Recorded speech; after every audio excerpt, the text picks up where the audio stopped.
So what do you do for work? What do you do for work? And what do you do for work, Mikey?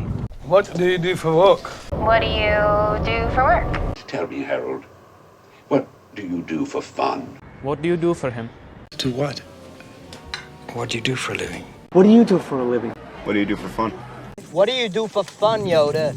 So, what do you do for fun? Well, what do you do for fun?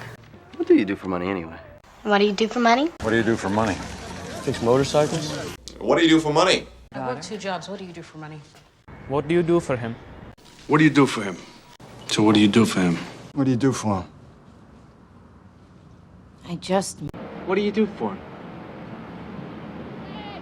I close an eye. What do you do for a living? Hey, Mrs. Paley. What do you do for a living? What do you do for Ned? Nothing. What do you do for Ned? Various things. So what do you do for yourself there, Claire? So what you do for yourself, Red? Working on the train, selling. What do you do for Christmas with your family? Well, what do you do for Christmas? What do you do for you, for Tony?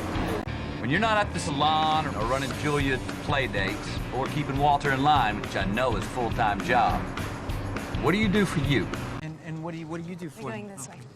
On the entrance exam for new policemen, they ask, what are rabies and what would you do for them? Ryan. What do you do for it? Run. Pain. What do you do for it? What do you do for a living? So what do you do for a living? What are you doing? What do you do for a living?